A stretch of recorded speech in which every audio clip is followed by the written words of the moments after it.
Pourquoi est-ce si difficile de bien communiquer en amour? Parce que personne ne nous l'a appris. À l'école, on nous enseigne les maths, l'histoire, la science, mais pas comment exprimer ce que l'on ressent, comment écouter sans couper la parole, comment éviter les disputes inutiles.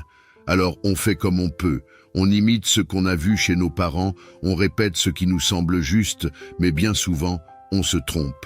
Résultat, on s'énerve, on se sent incompris, on blesse l'autre sans le vouloir. Ce qui est encore plus dur, c'est de voir les effets de cette mauvaise communication et de ne rien faire pour y remédier.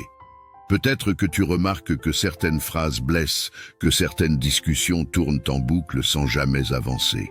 Peut-être que tu sens un mur invisible entre toi et l'autre, un mur fait de malentendus et de frustrations accumulées. Tu sais que quelque chose cloche, mais changer demande un effort. Et parfois, l'ego empêche d'admettre qu'on pourrait faire autrement. La bonne nouvelle, c'est que la communication, ça s'apprend. Ce n'est pas un talent réservé à quelques élus, ce n'est pas un don mystérieux. C'est un ensemble de petites habitudes simples à mettre en place.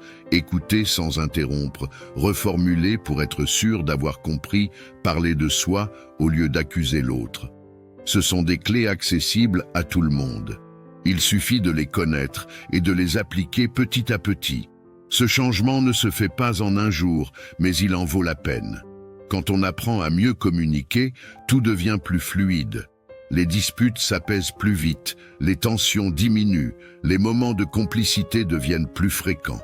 On se sent plus proche, plus en sécurité, plus compris. C'est un cercle vertueux.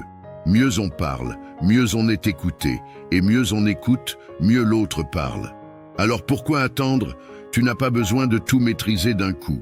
Il suffit d'un premier pas, d'un premier effort conscient pour changer ta façon de parler et d'écouter. Et si, au lieu de laisser ton ego décider à ta place, tu choisissais d'essayer une nouvelle approche?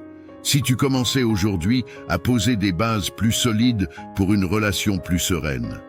Et si tu veux apprendre à calmer une dispute qui dégénère dans ton couple, j'ai écrit un e-book qui regroupe 10 phrases capables d'apaiser une tension qui émerge. Il est totalement gratuit et tu peux retrouver le lien dans la description de la vidéo. Alors n'hésite pas à le télécharger si ton couple en a besoin, mon ami.